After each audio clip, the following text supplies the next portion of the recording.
Big Nick is a very, very powerful, driven alpha male in a world of alpha males. You know, his regulators, he handpicked each one of them on the basis of their wildness, their brutality, you know, and their smarts.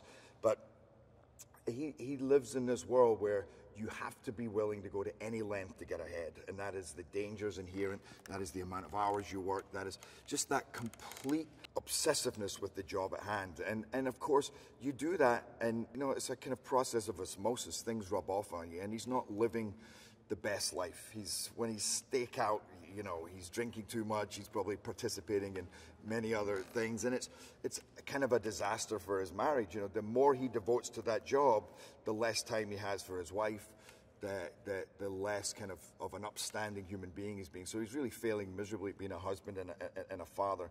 And that's where we come into his story at the beginning of the movie, where he's kind of been out partying and he comes home and she's had enough. And at first you just think, this guy's a punk.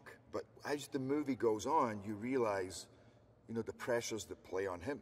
And in actual fact, he is a hard charger in his life, but he's a hard charger at everything he does. And when it comes to being a cop, there's nobody like him. He's the best, and he gets things done, and he you know, brings down the toughest perpetrators to bring down. The outlaws are all ex-military, which is something that we start to piece together. You know, a lot of these guys, they grew up together. They've been friends for 20, 30 years, and they served together. So you know that they have this incredibly tight bond. You also know that they are this beautiful piece of working machinery that, you know, and you put that together with their fearlessness. You know, they served in Iraq, Afghanistan, and also that kind of code of conduct that they have. So they won't touch civilians, but they'll shoot uniforms. So you're more in danger if you're a cop taking them on. But at the same time, they don't really like what's going on. The second Big Nick comes on the scene in the regulators, they don't like that because they know these guys. And no criminal wants the regulators on top of them, because these guys, they operate in a different way, and they're going to break a lot of rules to bring you down.